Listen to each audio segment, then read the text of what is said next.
Most people intuitively know that they're supposed to measure a diameter with greater than 90 degrees of arc. Let's look at the reasons why that's true. Let's use the tools in PCDMIS to create a number of points. We'll create 3 points, a radial distance from the center, and 5 degrees off the center line. So here are my 3 points. P1 right on the center line with a radius of 200 millimeters from 0. P2 5 degrees off the center line with the same radius, and P3 minus 5 degrees off the center line with the same radius. Let's now construct a diameter through these points.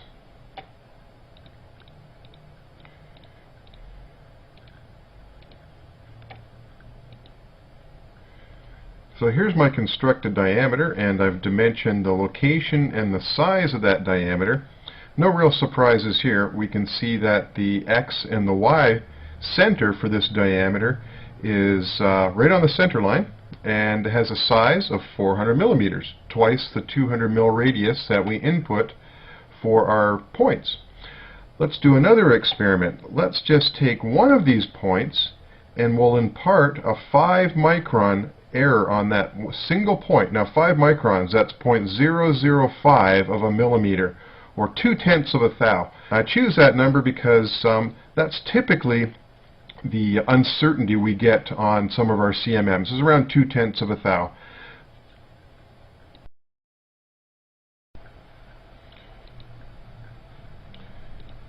So you can see point 2 here. I've just added the 5 micron error to the radius. Very small error. We'll update that. Let's look at what effect that has on our feature. Here's our feature updated. You can see the incredible effect that 5 micron error on that single point has had on the center coordinates. Originally this center was right on 0, 0. Now it's off the center in the X by 660 microns. It's off in the Y by 30 microns nearly, and the size has increased by a staggering 1.3 millimeters. What I'd like to do next is let's move the angular arc between point 2 and point 3 outwards at 5 degree increments until we see these center coordinates stabilize closer to the original 5 microns of error. And we'll find out where that sweet spot is, and we'll take it from there.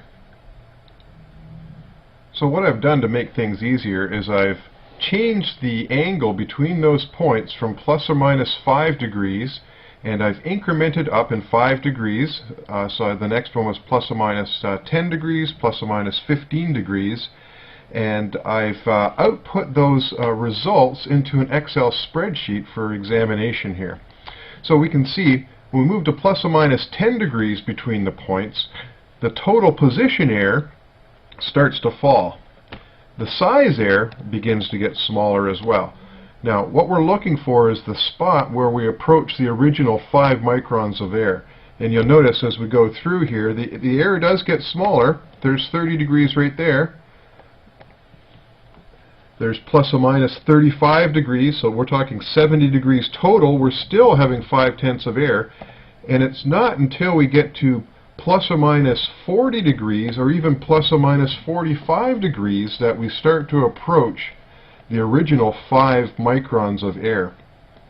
And right at plus or minus 50 degrees, which is 100 degrees of arc between all 3 points, is where we start to normalize the results. Now, of course, the best circumstance is when we have 3 points with 120 degrees of arc between all 3 points. You'll notice that the position error is now again very close to the original 5 microns, and the size error is basically 0. So at this point you're probably wondering several things. The first thing that I wondered was, well, why is this? Why do we get such a great deviation or a great change in the true center when we have so little amount of arc? Well, the answer lies in the calculation for a diameter. And there's several ways to calculate a diameter.